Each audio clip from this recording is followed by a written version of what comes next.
Hello दोस्तों, स्वागत है आप सबका अपने यूट्यूब चैनल सतह से फतह में। आशा करता हूं कि आप सभी स्वस्थ होंगे, मस्त होंगे और अपने तैयारियों में व्यस्त होंगे।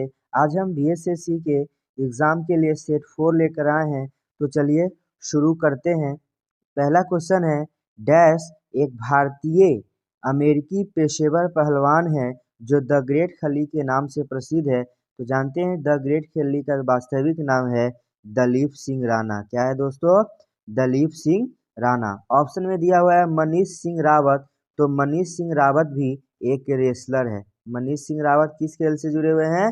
तो मनीष सिंह रावत एक क्या है? रेसलर है। ऑप्शन दिया हुआ है सतनाम सिंह भामरा। तो सतनाम सिंह भामरा बास्केटबॉल खेलते हैं। क्या खेलते हैं दोस्तों? सतनाम सिंह भामरा का संबंध बास्केटबॉल खेल से जुड़ा है। अगला प्रश्न है, 1798 ईस्वी में निम्न में से कौन गवर्नर जनरल बना और कोलकाता में अपने लिए एक विशाल महल गवर्नमेंट हाउस का निर्माण करवाया? तो इसका राइट आंसर हो जाएगा दोस्तों लॉर्ड वेलेस्ली। क्या हो जाएगा?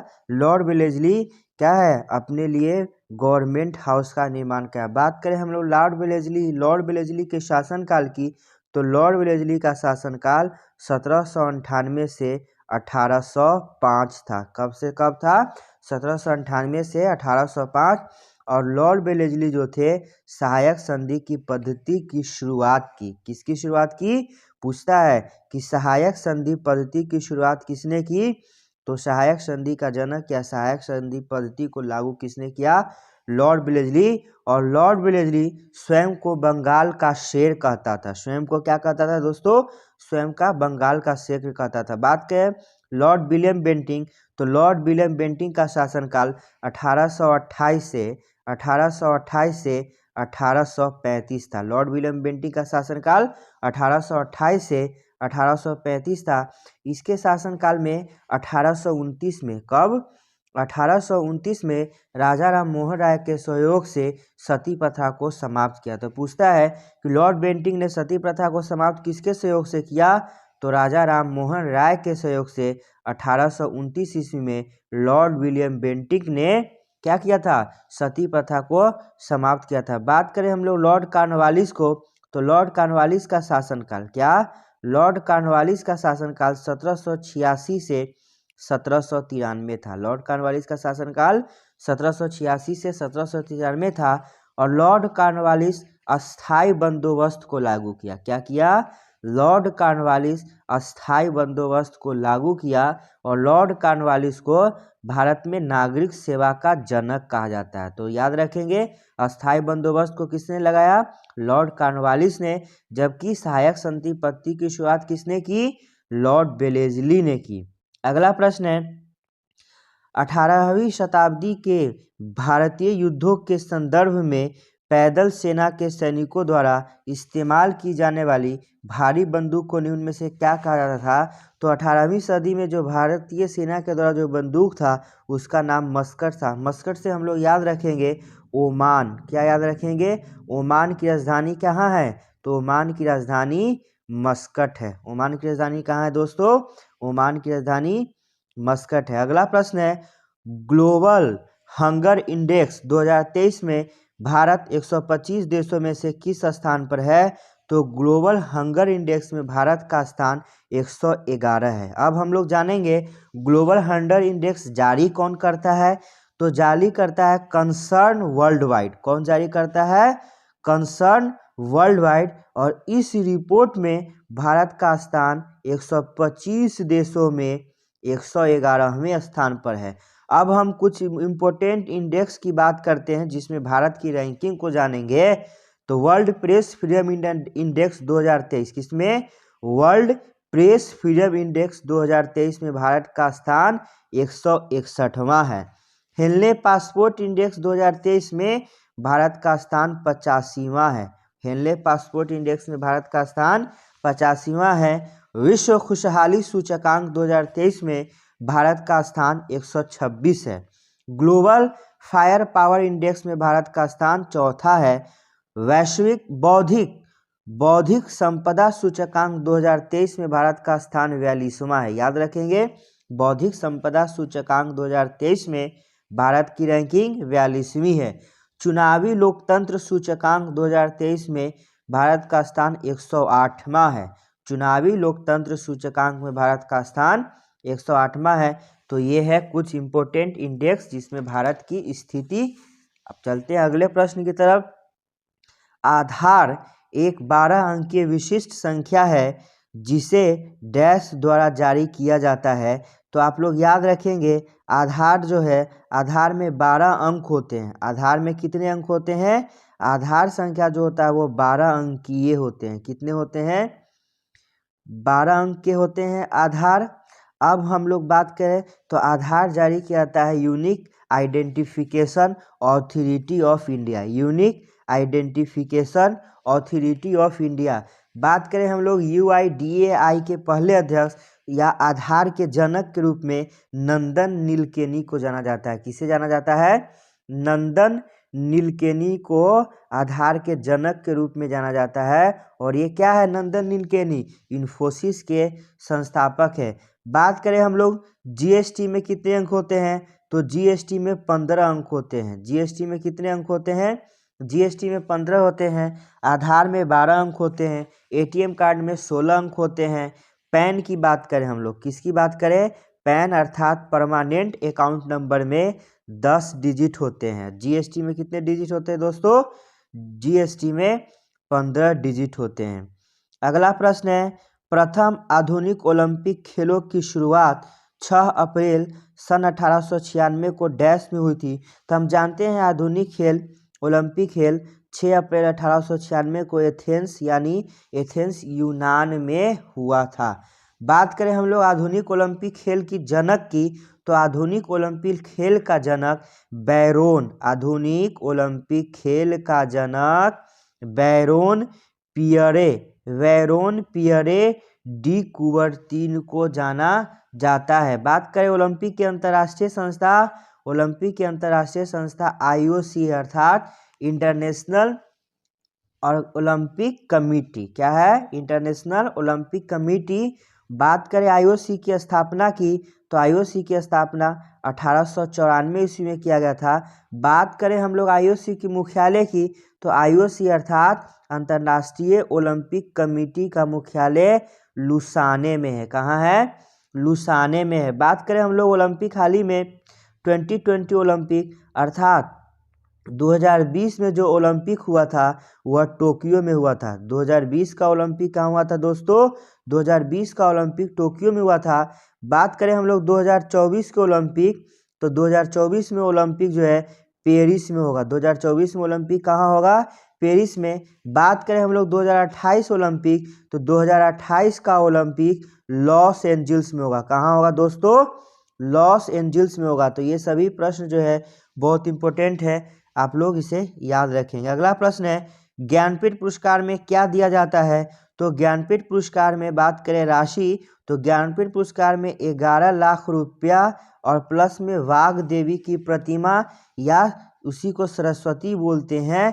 तो 11 लाख रुपये का नगद पुरस्कार, प्रशंसा पत्र और देवी सरस्वती की कांस्य मूर्ति प्रदान की जाती है। अगला प्रश्न है, किसकी अध्यक्षता में भारतीय राष्ट्रीय कांग्रेस ने 19 दिसंबर 1929 को लाहौर अधिवेशन में पूर्ण स्वराज को अपना अंतिम लक्ष्य घोषित किया?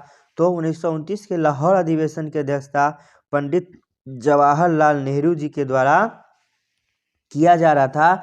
और तो उसी समय पूर्ण स्वराज का अपना लक्ष्य रखा गया और 1930 ईस्वी में 26 जनवरी को स्वतंत्रता दिवस मनाने का फैसला किया गया था।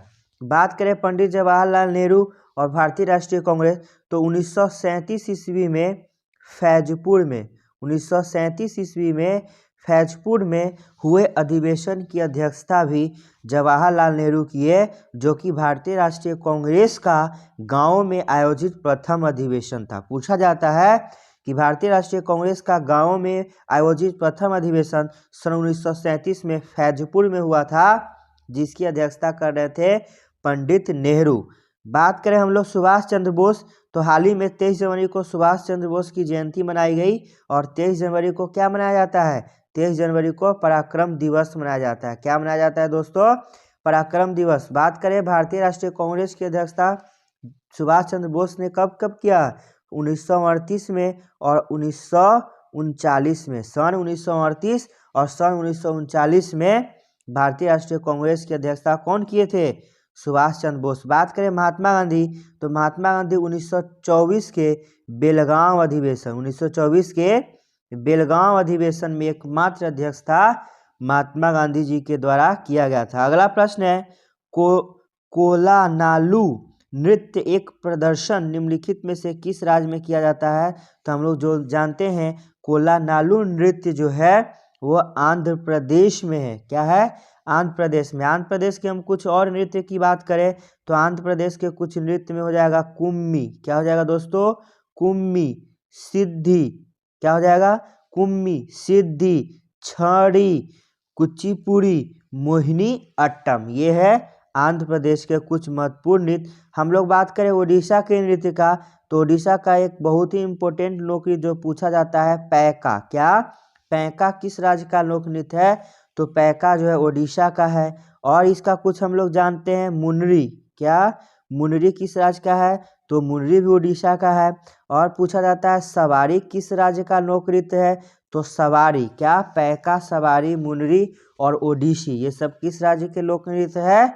ये सब ओडिशा राज्य के लोक नृत्य है। अगला एक राज्य दिया हुआ केरल, तो हम लोग जानते हैं केरल का होता है ओट्टम, थुलाल, पादयानी। बहुत इंपॉर्टेंट है, पूछा जाता है पादयानी किस राज्य का लोक नृत्य है?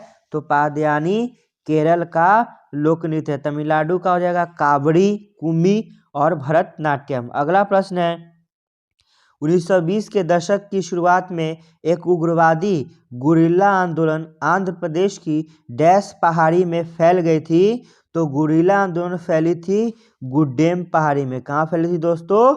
आंध्र प्रदेश के गुड्डेम पहाड़ी में। अगला प्रश्न है पंजाब का निम्न में से कौन सा त्योहार पारंपरिक रूप से रबी फसलों की कटाई से संबंधित है? तो पंजाब का त्योहार वैशाखी है जो रबी फसल की कटाई से संबंधित है। अगला प्रश्न है उष्णकटिबंधीय गहरे समुद्र में न्यूट्रिनो टेलीस्कोप जो खबरों में देखा गया था किस देश के द्वारा स्थापित किया गया है? तो न्यूट्रिनो टेलीस्कोप जारी किया गया है किसके द्वारा? चीन के द्वारा। उष्णकटिबंधीय गहरे समुद्र में न्यूट्रिनो टेलीस्कोप किस देश से जुड़ा है? तो वह चीन से जुड़ा। बात करें हम लोग चीन की राजधानी, तो चीन की राजधानी कहाँ है मित्रों?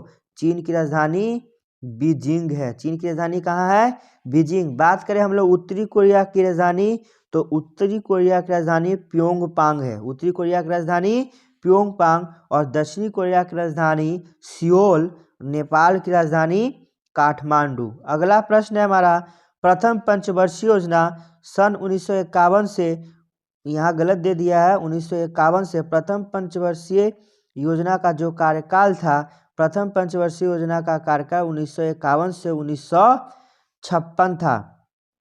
यही पूछ रहा है आपसे कि प्रथम पंचवर्षीय योजना का मसौदा तैयार करने में शामिल युवा अर्थशास्त्री।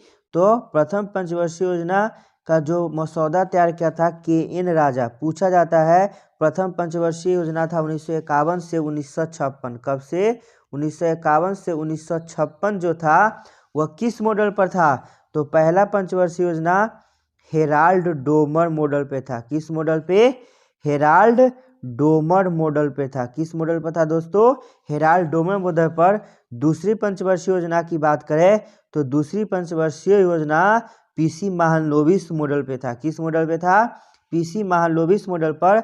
और दूसरी पंचवर्षीय योजना का कार्यकाल 1956 से 1961 था। तीसरी पंचवर्षीय योजना की बात करें तो तीसरी पंचवर्षीय योजना का कार्यकाल 1961 से 1966 था। लेकिन चौथी पंचवर्षीय योजना की बात करें तो चौथी पंचवर्षीय योजना का कार्यकाल 1969 से 1974 था। तीसरी और चौथी पंचवर्षीय योजना के कार्यकाल के बीच में 3 वार्षिक योजना लिए गए थे जिसे हम लोग योजना अवकाश के नाम से जानते हैं। अगला प्रश्न है दिल्ली के सुल्तान के शासन काल के दौरान एक पांडुलिपि तैयार करने के लिए चार चरण आवश्यक होते थे, निम्न में से कौन सा चरण उनमें से एक नहीं था? तो पाठ को संपादित करना एक चरण नहीं था, अर्थात पाठ का लेखन, बंध या बाइंडिंग भी था। महत्वपूर्ण शब्दों और अंशों को चिन्हित करने के लिए सोना पिघलाना ये भी था।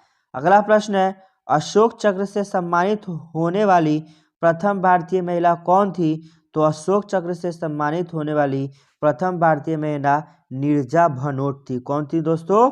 नीरजा भनोट थी, जो 1986 के प्लेन हाईजैक में सैकड़ों लोगों की जान बचाई थी। इसीलिए इन्हें क्या है, कौन सा चक्र? अशोक चक्र दिया गया था। बात करें हम लोग किरण बेदी की, तो किरण बेदी भारत की पहली महिला आईपीएस है, जो 1972 बैच की आईपीएस थी। बात करें इंदिरा गांधी की, तो इंदिरा गांधी प्रथम महिला प्रधानमंत्री है। क्या है?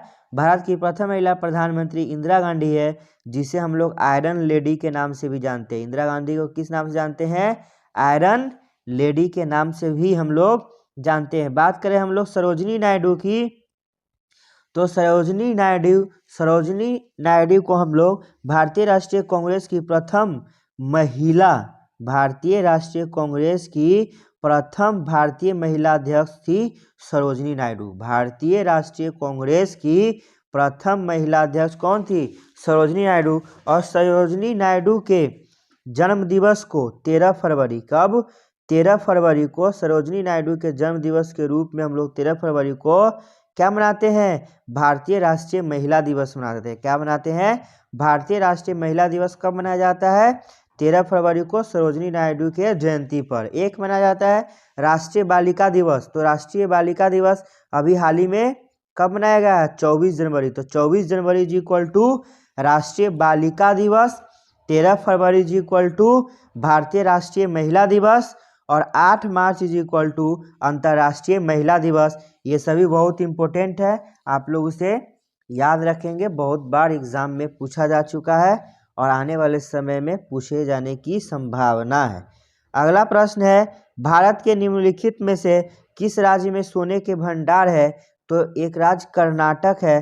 कर्नाटक का कहाँ? कर्नाटक का जो कोलार खान है वहाँ कहाँ है? वहाँ पर क्या पाया जाता है? तो वहाँ सोने की खान है। अगला प्रश्न है, उस व्यक्ति का नाम बताइए जिसे सन 1815 में भारत का पहला सर्वेयर जनरल नियुक्त किया गया था। तो भारत का पहला सर्वेयर जनरल किसे नियुक्त किया गया था? कोलिन मैकेंजी को। कब नियुक्त किया गया था? तो 1815 में भारत का पहला सर्वेयर जनरल किसे नियुक्त किया गया था दोस्तों? तो कोलिन मैकेंजी को किया गया था। अगला प्रश्न है, भारत की जनगणना 2011 के अनुसार बिहार डैश प्रतिशत की साक्षरता दर के साथ सबसे कम साक्षर? तो बिहार की साक्षरता दर 63.82% है। बात करें हम लोग भारत की साक्षरता की, तो भारत की कुल साक्षरता 74.04% है। कितनी प्रतिशत है? 74.04। सबसे साक्षर राज्य की बात करें तो सबसे साक्षर राज्य केरल है, और सबसे कम साक्षर की बात करें तो सबसे कम साक्षर राज्य बिहार है। अगला प्रश्न है, गंगा ग्राम योजना इनमें से किसके द्वारा शुरू की गई है? तो गंगा ग्राम योजना की शुरुआत किसके द्वारा? पेयजल एवं स्वच्छता मंत्रालय के द्वारा की गई है। गंगा ग्राम परियोजना की शुरुआत किस मंत्रालय? पेयजल एवं स्वच्छता मंत्रालय। बात करें इस मंत्रालय की मंत्री की, तो पेयजल एवं स्वच्छता मंत्रालय के मंत्री है गजेंद्र सिंह शेखावत। कौन है दोस्तों? गजेंद्र सिंह शेखावत। बात करें हम लोग युवा मामले एवं खेल मंत्रालय के मंत्री, तो युवा मामले एवं खेल मंत्रालय के मंत्री अनुराग ठाकुर है। बात करें हम लोग मानव संसाधन विकास मंत्री, जिसका परिवर्तित नाम शिक्षा मंत्री है, तो शिक्षा मंत्री कौन है? धर्मेंद्र प्रधान है। बात करें हम लोग ग्रामीण विकास मंत्रालय, तो ग्रामीण विकास मंत्रालय पंचायती राज मंत्रालय यह श्री गिरिराज सिंह के अधीन है। अभी हाल ही में माननीय प्रधानमंत्री मोदी जी के द्वारा 22 जनवरी 2024 को पीएम सूर्योदय योजना की शुरुआत की गई है। किसकी शुरुआत की गई है? 22 जनवरी 2024 को पीएम सूर्योदय योजना की शुरुआत की गई है। इस योजना में क्या इस योजना में क्या होगा, टारगेट रखा गया है कि 1 करोड़ घरों पर सोलर रूफटॉप पैनल स्थापित किया जाना है। और यह किसके द्वारा, पीएम सूर्योदय योजना किस मंत्रालय के द्वारा किया गया है, तो नवीन एवं नवीकरणीय ऊर्जा मंत्रालय के द्वारा शुरू किया गया है पीएम सूर्योदय योजना। अगला प्रश्न है, निम्न में से कौन पूर्वी बंगाल के एक वकील थे जो असहयोग आंदोलन में विशेष रूप से सक्रिय थे। तो हम बात करें असहयोग आंदोलन, तो असहयोग आंदोलन 1920 में हुआ था। कब हुआ था दोस्तों, 1920 में।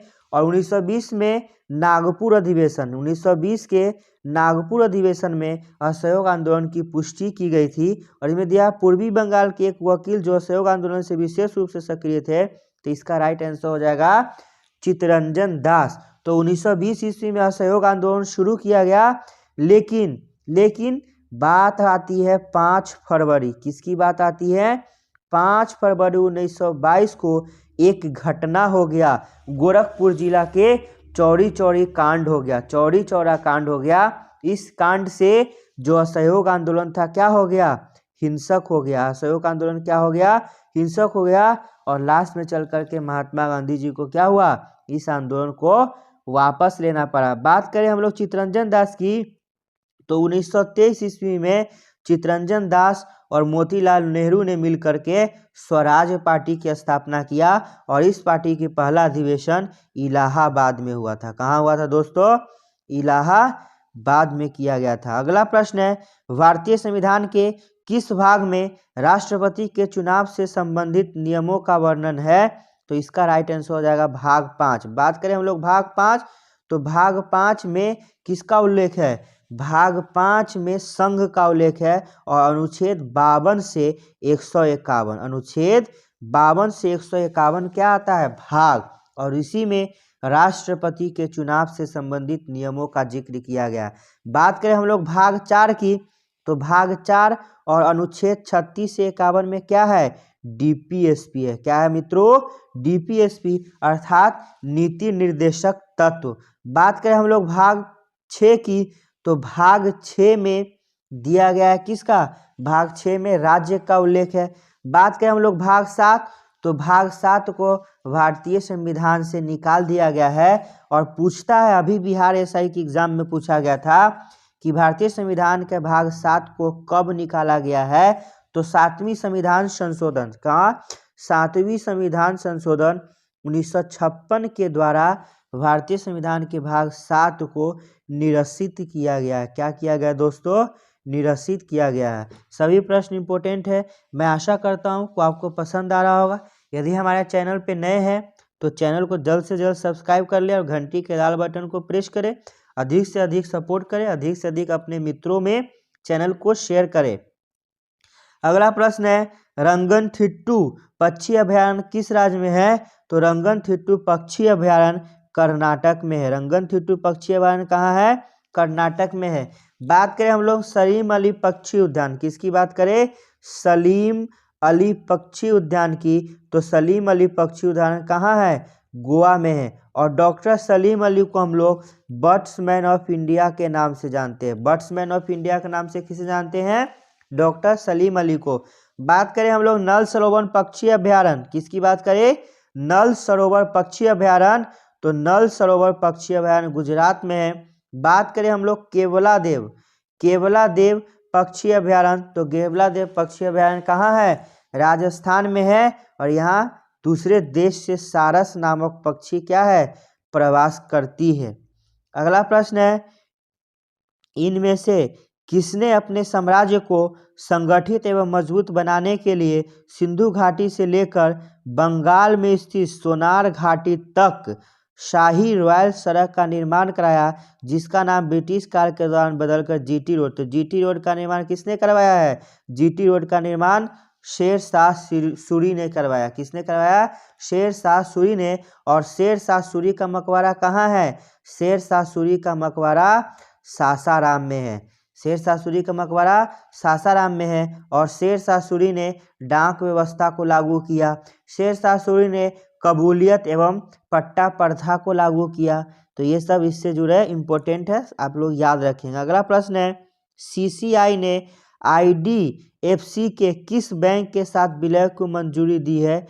तो आईडीएफसी बैंक को आईडीएफसी फर्स्ट के साथ विलय कर दिया गया है। बात करें हम लोग भारत में अभी कुछ दिन पहले क्या हुआ, बैंकों का विलय हुआ। तो वर्तमान में राष्ट्रीयकृत अर्थात नेशनलाइज बैंक कितने हैं? तो भारत में वर्तमान में नेशनलाइज बैंक अर्थात राष्ट्रीयकृत बैंकों की संख्या कितनी है? 12 है। भारत में राष्ट्रीयकृत बैंक कितने हैं? राष्ट्रीयकृत बैंक 12 हैं। अगला प्रश्न है, जीडीपी का प्रमुख उपयोग क्या है? तो हम जानते हैं जीडीपी से क्या होता है, किसी देश की अर्थव्यवस्था का स्थिति का क्या होता है? आकलन होता है। क्या होता है? अर्थव्यवस्था की स्थिति का क्या होता है? आकलन होता है। जीडीपी का फुल फॉर्म की बात करें तो जीडीपी का पूरा फॉर्म क्या होता है? ग्रॉस डोमेस्टिक प्रोडक्ट अर्थात सकल घरेलू उत्पाद। पूछा जाता है कि जीडीपी क्या है? तो किसी देश की अर्थव्यवस्था की आकलन का एक क्या है? माध्यम है। और जीडीपी क्या है?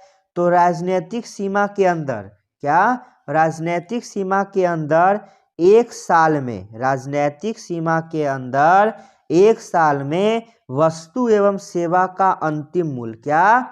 एक साल में वस्तु एवं सेवा का क्या है? अंतिम मूल्य क्या कहलाता है? जीडीपी कहलाता है। क्या कहलाता है?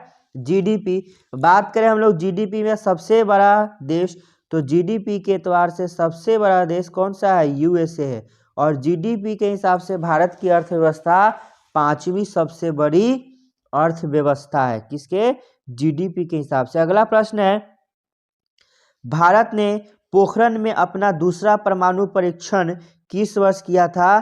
तो सबसे पहले हम लोग जानेंगे कि भारत में पहला परमाणु परीक्षण किया गया था सन 1974 में। कब किया गया था? सन 1974 ईस्वी में। और उस समय कौन थी? इंदिरा गांधी के शासनकाल में। दूसरा परमाणु परीक्षण 1998 ईस्वी में किया गया था। अब हम बात करते हैं, जो पहला परमाणु परीक्षण किया गया था वो इंदिरा गांधी के टाइम में, उसका कौन सा मिशन था? उसका मिशन था स्माइलिंग बुद्धा। क्या था दोस्तों?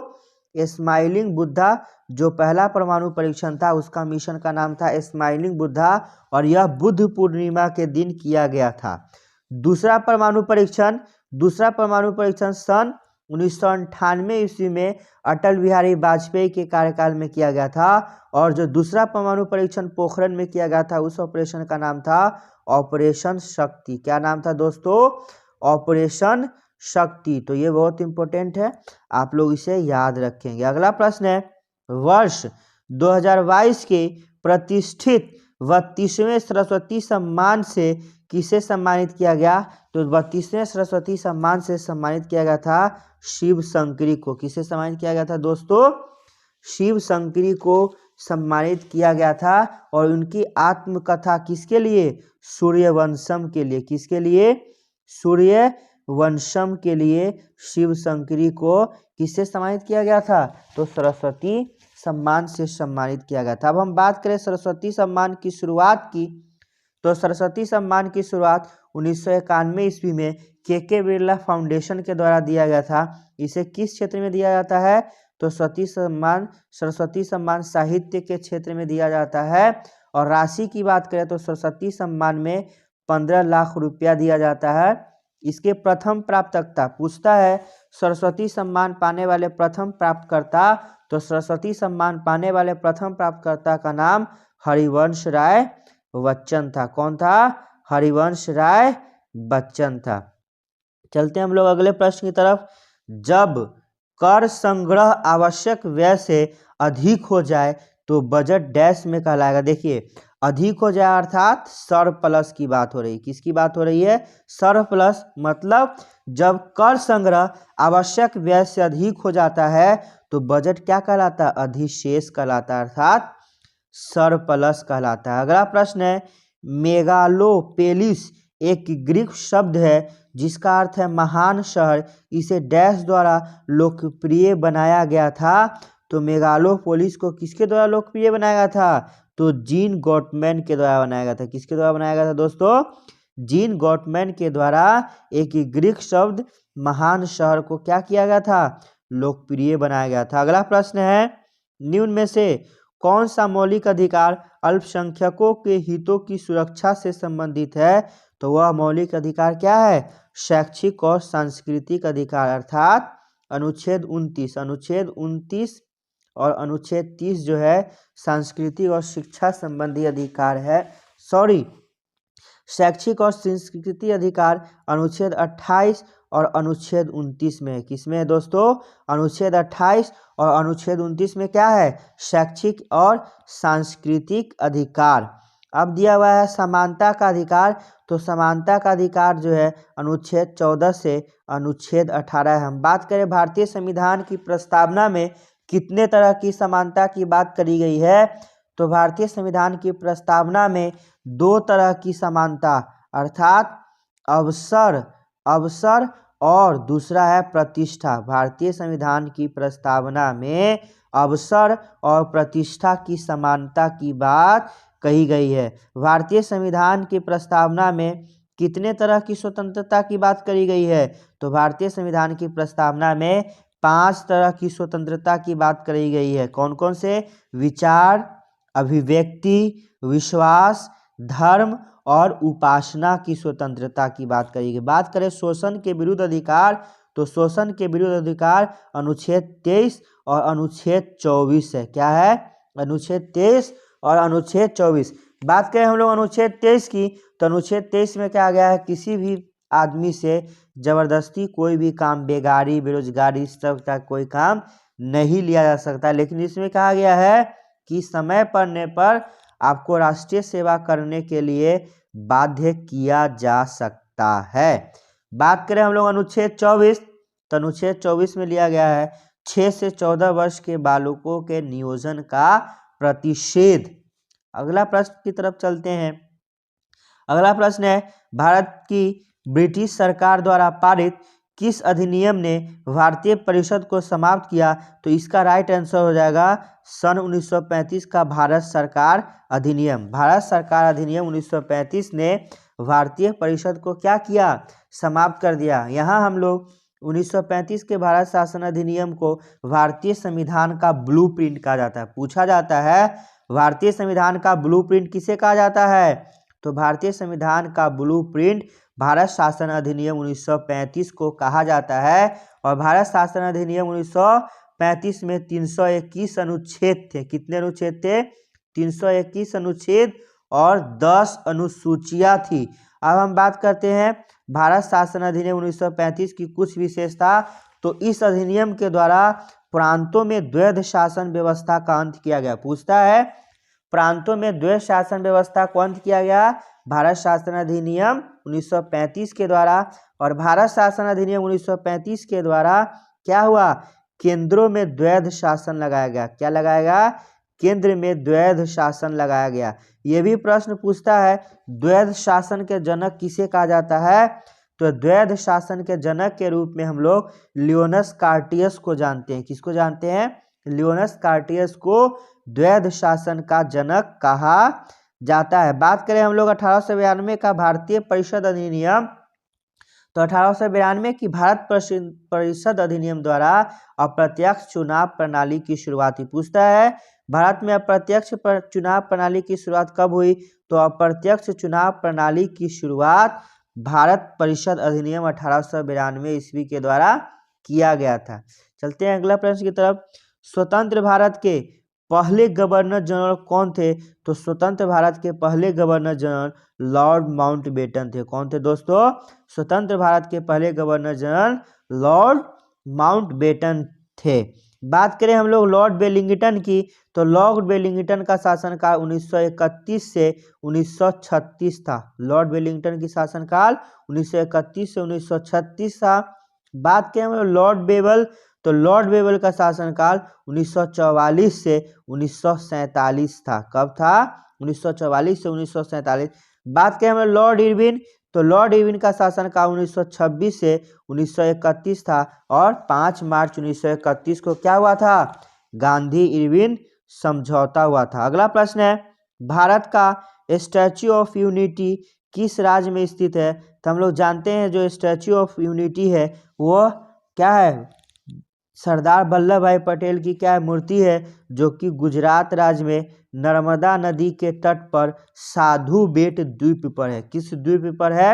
साधु बेट द्वीप पर है। और बात करें हम लोग स्टैच्यू ऑफ यूनिटी की हाइट की, तो स्टैच्यू ऑफ यूनिटी की हाइट 182 मीटर या 597 फीट है। कितने फीट है? 597 फीट है। और स्टैच्यू ऑफ यूनिटी के जो वास्तुकार हैं वह कौन है? स्टैच्यू ऑफ यूनिटी के वास्तुकार रामवी सुतार है। कौन है दोस्तों? रामवी सुतार। अभी हाल ही में स्टैच्यू ऑफ सोशल जस्टिस, क्या स्टैच्यू ऑफ सोशल जस्टिस का अनावरण कहाँ किया गया है?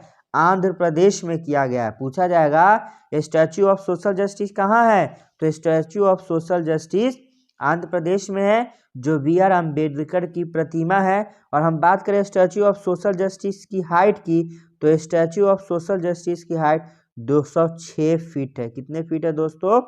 206 फीट है। जो किसकी प्रतिमा है? BR अम्बेडकर अर्थात बाबा साहब भीमराव अम्बेडकर की प्रतिमा है। अगला प्रश्न है, भारत के किस स्थान पर यमुना नदी का संगम गंगा नदी के साथ होता है? तो हम लोग जानते हैं प्रयागराज में क्या है? यमुना नदी गंगा में मिल जाती है। बात करें हम लोग लखनऊ, तो लखनऊ किस नदी के किनारे है, ये भी पूछता है। तो लखनऊ गोमती नदी के किनारे है। किस नदी के किनारे है दोस्तों? लखनऊ गोमती नदी के किनारे है। बात करें हम लोग गोरखपुर, तो गोरखपुर रेवती नदी के किनारे है। गोरखपुर किस नदी के किनारे है दोस्तों? गोरखपुर रेवती नदी के किनारे। अगला प्रश्न है, भारतीय संविधान के अनुसार भारत में राज्य विधान परिषद के सदस्यों का कार्यकाल होता है। तो राज्य विधान परिषद के सदस्यों का कार्यकाल क्या होता है? 6 वर्ष होता है, जो किसी राज्य की सर्वोच्च सदन है। राज्य की सर्वोच्च सदन कौन है? राज्य विधान परिषद। और राज्य विधान परिषद के सदस्य चुने जाने के लिए आपकी न्यूनतम उम्र कितनी होनी चाहिए? 30 वर्ष। राज्यसभा का सदस्य चुने जाने के लिए न्यूनतम उम्र कितना होना चाहिए? 30 वर्ष। विधानसभा का सदस्य चुने जाने के लिए कितना उम्र होना चाहिए? 25 वर्ष। लोकसभा का सदस्य चुने जाने के लिए न्यूनतम उम्र कितना होना चाहिए? 25 वर्ष। अगला प्रश्न है, एशियन गेम्स 2023 में भारत ने कुल कितने गोल्ड मेडल जीते? तो एशियन गेम 2023 में हुआ था, वह जो था वह 19वें एशियन गेम था। कौन सा? 19वें क्रम का एशियन गेम था, जिसमें भारत ने कुल 108 पदक जीता। जिसमें बात किया जा रहा है गोल्ड मेडल की, तो गोल्ड मेडल भारत ने 28 जीता। क्या? गोल्ड मेडल कितना जीता है? 28। सिल्वर मेडल कितने जीता है? तो सिल्वर मेडल जीता है 38। ब्रोंज मेडल कितने जीता है? तो ब्रोंज मेडल कितना जीता है? 41। और कुल मिलाकर के भारत 107 पदक जीता। सबसे अधिक स्वर्ण पदक एथलीट ने जीता था। सबसे अधिक स्वर्ण पदक किसने जीता था? एथलीट ने जीता था। और एशियन गेम 2023 में 2 नए खेल शामिल किए गए थे। कौन कौन? तो पहला हो जाएगा ई स्पोर्ट्स और ब्रेक डांसिंग। किसको? ई स्पोर्ट और ब्रेक डांसिंग को एशियन गेम 2023 में जोड़ा गया। और एशियन गेम की शुरुआत कब हुई? तो एशियन गेम 1951 से होता है। कब से होता है दोस्तों? एशियन गेम 1951 से होता है। अगला प्रश्न है, अवध साम्राज्य के बारे में यह कथन किसका है? यह वह फल है जो किसी न किसी दिन हमारे मुंह से टपक जाएगा। तो यह कथन लॉर्ड बेलेजली का इसका राइट आंसर हो जाएगा लॉर्ड डलहौजी। क्या हो जाएगा? यह कथन किसका है?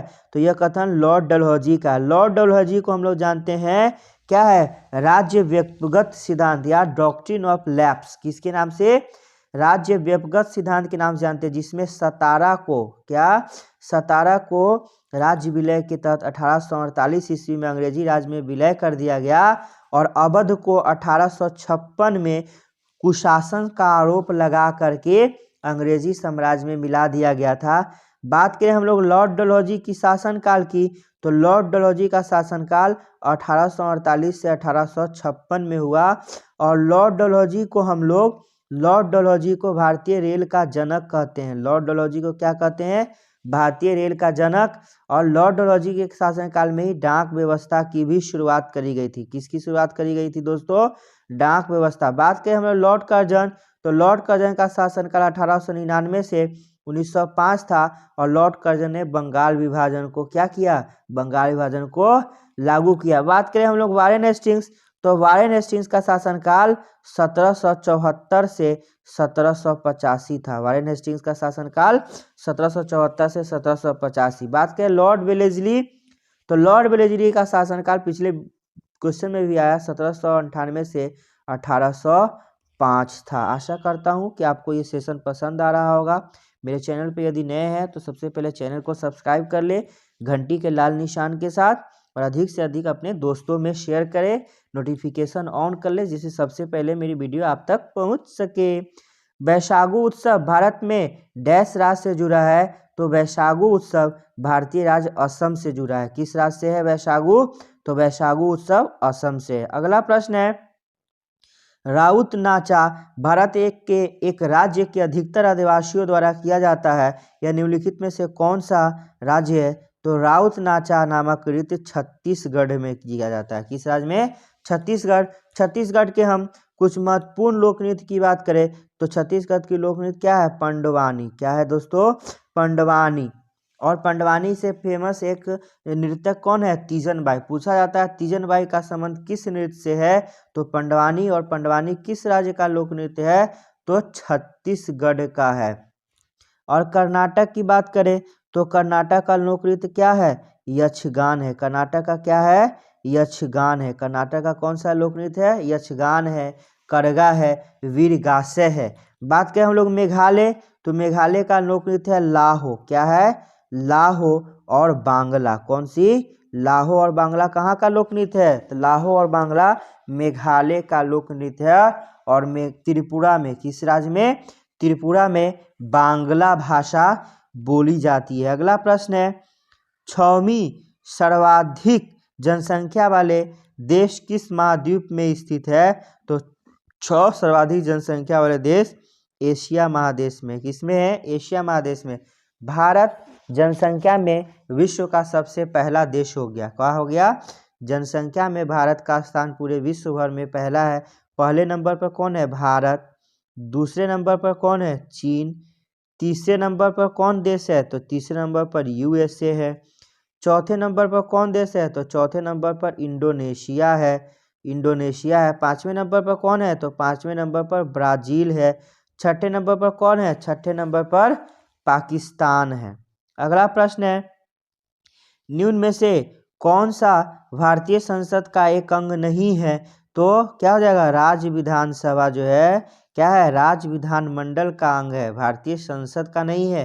भारतीय संसद का अंग कौन सा है, तो भारतीय संसद में राज्यसभा, लोकसभा और राष्ट्रपति होते हैं। भारतीय संसद का उल्लेख किसमें है, संविधान के अनुच्छेद 79 में क्या है, संसद का उल्लेख है। और संसद में क्या होते हैं, लोकसभा, राज्यसभा और राष्ट्रपति। अनुच्छेद 80 किससे है, तो भारतीय संविधान का अनुच्छेद 80 का संबंध किससे है, राज्यसभा से है। राज्यसभा से जुड़ा अनुच्छेद 80 और लोकसभा से जुड़ा अनुच्छेद क्या है, 81 है।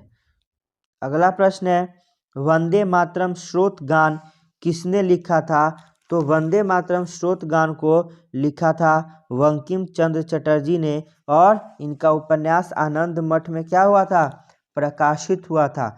और इसे मान्यता, इसे स्वीकार कब किया गया, तो जो हमारा जो वंदे मातरम जो राष्ट्रीय गीत है हमारा, इसे स्वीकार किया गया था 26 जनवरी 1950 को इसे राष्ट्रीय गीत के रूप में स्वीकार किया गया था।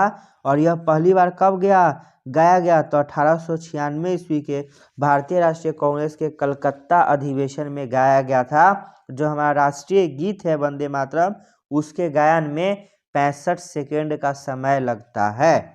अगला प्रश्न है, स्वराज पार्टी की स्थापना किस वर्ष की गई, तो अभी पिछले क्वेश्चन में बताया सन 1923 ईस्वी में चित्तरंजन दास और मोतीलाल नेहरू के द्वारा, है ना, स्वराज पार्टी की स्थापना करी गई थी। अगला प्रश्न है, इनाम गांव एक महत्वपूर्ण पुरातात्विक स्थल डैश नदी पर स्थित है, तो इनाम गांव जो है वह किस नदी पर है, वह घोर नदी पर है। पूछता है इनाम गांव कहाँ है, तो इनाम गांव महाराष्ट्र में है, जो एक पुरातात्विक स्थल है। पूछता है जारवे संस्कृति से जुड़ा हुआ स्थल, तो जारवे संस्कृति से जुड़ा हुआ स्थल कौन सा है?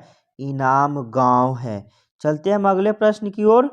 अगला प्रश्न है, फीफा के अनुसार गोल्ड पोस्ट की ऊंचाई कितनी होती है? तो फीफा के अनुसार गोल्ड पोस्ट की ऊंचाई 8 फीट होती है। कितने फीट होती है? 8 फीट होती है। बात करें हम लोग फीफा के मुख्यालय, तो फीफा का मुख्यालय जर्मनी के शहर ज्यूरिख में है। जर्मनी के शहर ज्यूरिख में क्या है? फीफा का मुख्यालय है। और फीफा की स्थापना 1904 ईस्वी में किया गया था। बात करें हाल ही में 2022 का जो फीफा हुआ था वह कतर दोहा में हुआ था। 2022 का जो फीफा वर्ल्ड कप हुआ था जो कहाँ हुआ था? कतर में हुआ था। बात करें हम लोग इसकी विजेता का, तो इसका विजेता कौन था? अर्जेंटीना। विजेता फीफा कप 2022 को किसने जीता? अर्जेंटीना ने। किसको हराया?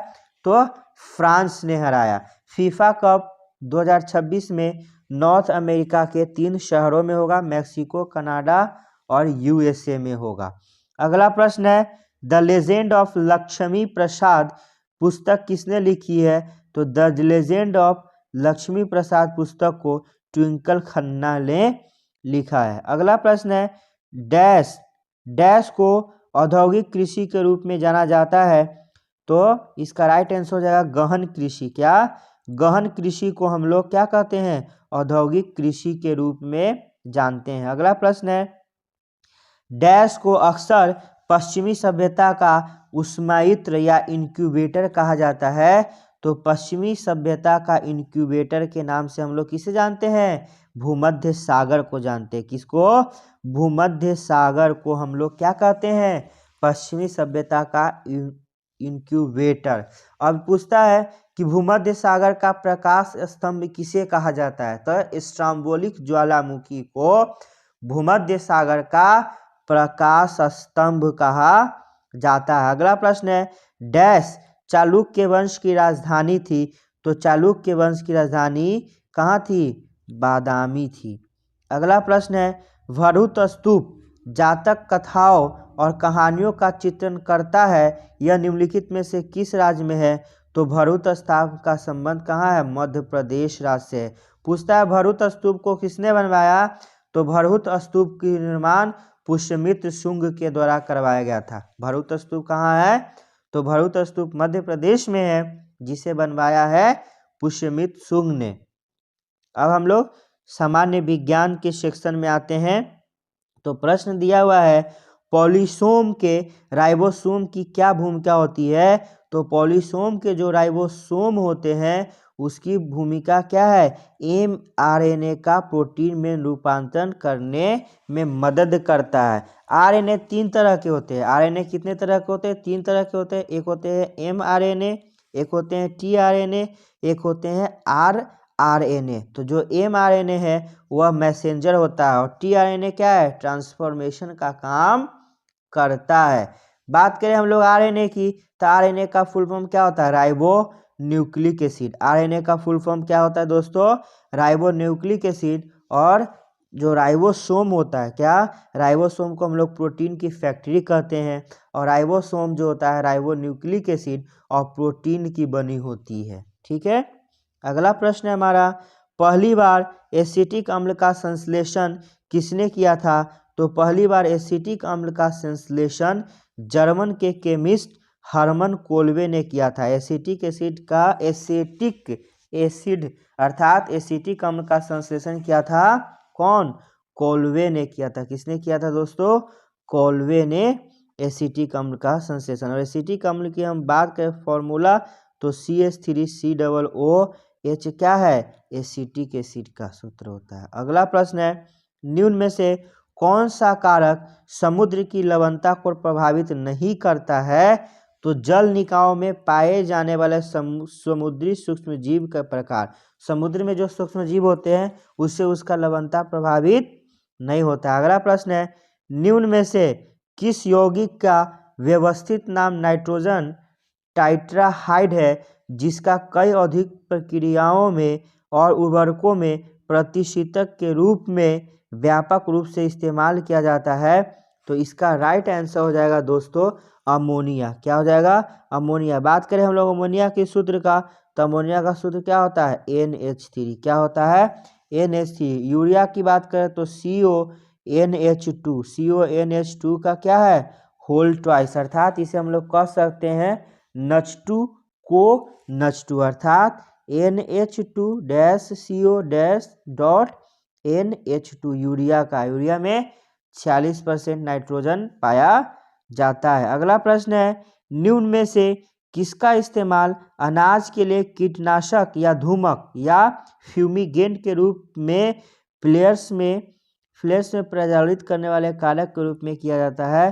तो इसका राइट आंसर हो जाएगा एल्युमिनियम फॉस्फाइड। क्या हो जाएगा दोस्तों? एल्युमिनियम फॉस्फाइड का होता है Al और P इसका फॉर्मूला होता है।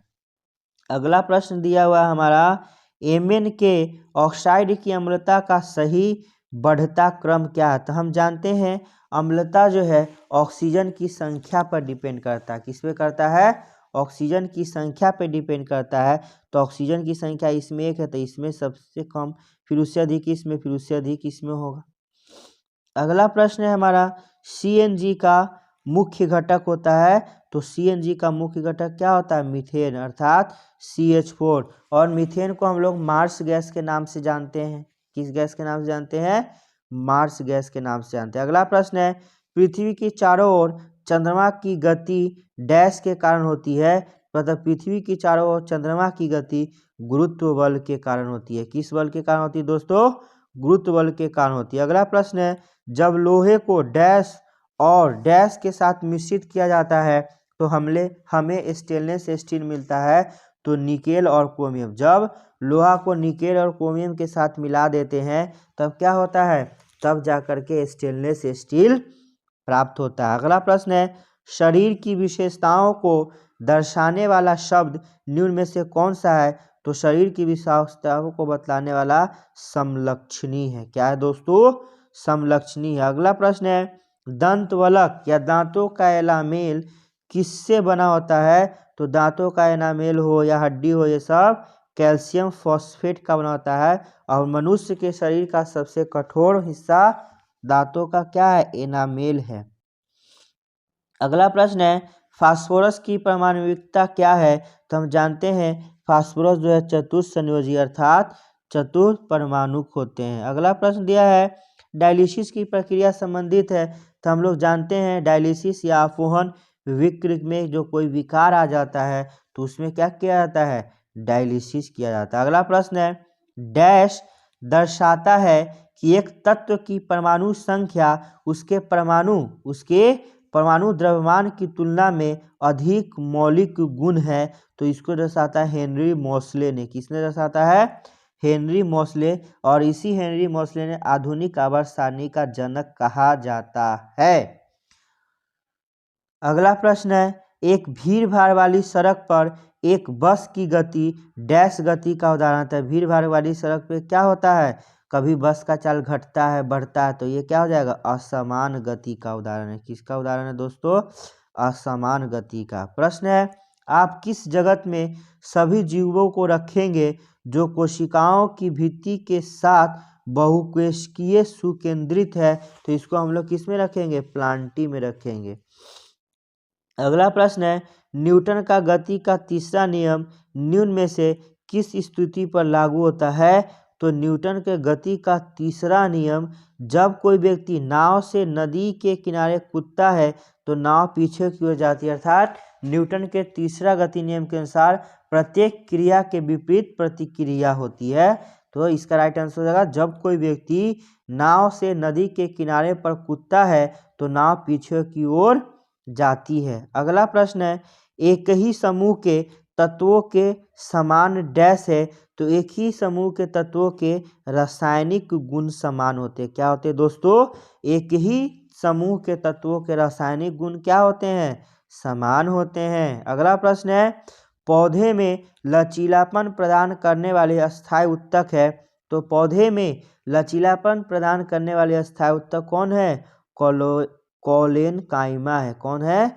कॉलेन काइमा है। अगला प्रश्न है, जब प्रयुक्त बल की दिशा और वस्तु के गतिशील होने की दिशा एक दूसरे की लंबवत हो, अर्थात यहाँ लंबवत थीटा का मान क्या है 90 डिग्री। जब हम कंपोनेंट के रिस्पेक्ट में बात करते हैं तो वर्क इज इक्वल टू क्या होता है एफ एस कॉस थीटा। क्या एफ एस कॉस 90 हो जाएगा थीटा की जगह पर, तो कॉस 90 का वैल्यू कितना होता है 0, अर्थात कार्य क्या हो जाएगा 0 हो जाएगा, मतलब कोई कार्य नहीं होगा। कब? जब प्रयुक्त बल की दिशा और वस्तु के गतिशील होने की दिशा एक दूसरे के लंबवत हो तब। अगला प्रश्न है, डैश को एक उभयलिंगी फूल के रूप में जाना जाता है, तो जो सरसों है उसको हम लोग उभयलिंगी फूल के नाम से जानते हैं। अगला प्रश्न है, गुरुत्वाकर्षण बल डैश वस्तुओं के बीच मौजूद होता है परंतु इसे तब तक महसूस नहीं किया जा सकता जब तक कि